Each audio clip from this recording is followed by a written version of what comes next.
Hello friends, once again you're most welcome in your favorite YouTube channel Benjol India where you learn speaking English.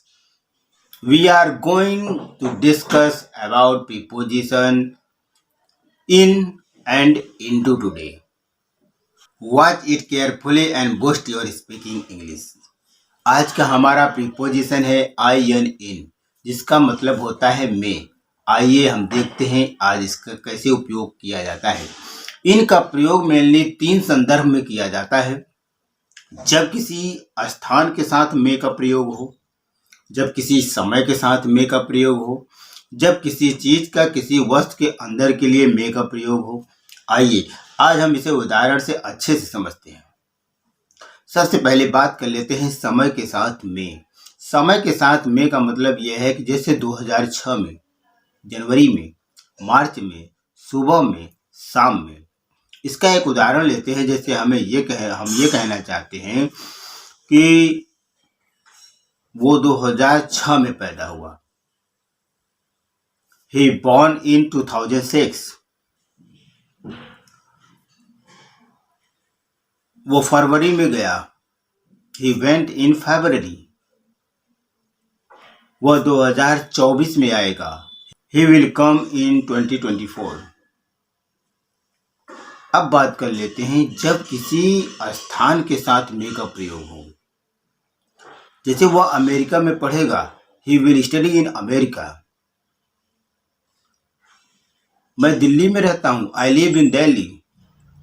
और तीसरा और important हमारा उपयोग है जब किसी चीज के अंदर बताया जाए। जैसे मेरे वॉलेट में पैसे नहीं है, there is no money in my wallet.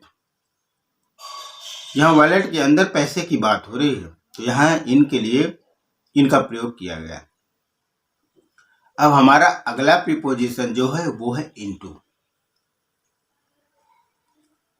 Into का प्रयोग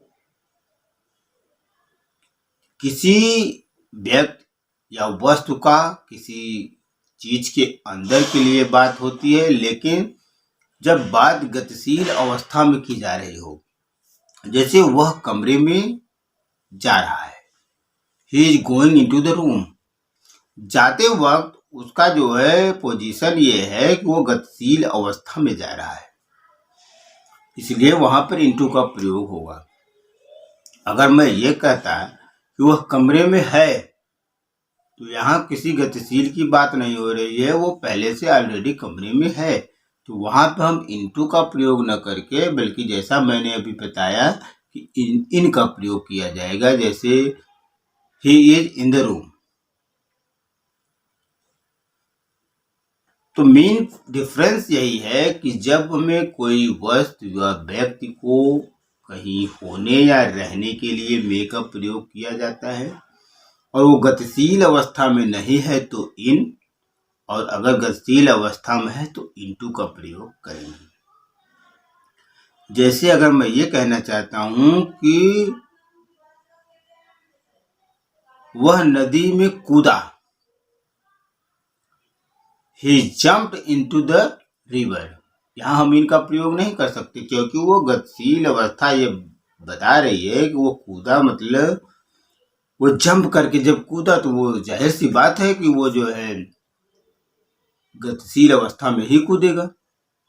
यहाँ एक जगह ठहरने या रहने की बात हो नहीं रही है। तो जब गतिशील की बात ना हो तो इन, जब गतिशील की बात हो तो इनटू।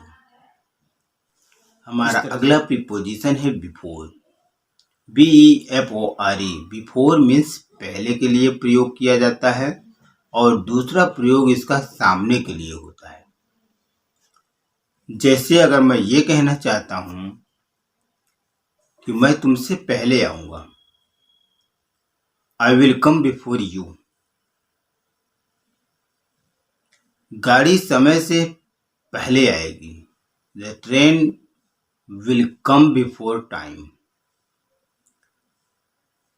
दूसरा सामने के लिए जब बिफोर का प्रयोग इस तरह से करते हैं, जब हमें ये कहना हो अब वो मेरे सामने खड़ा है, now he is standing before me.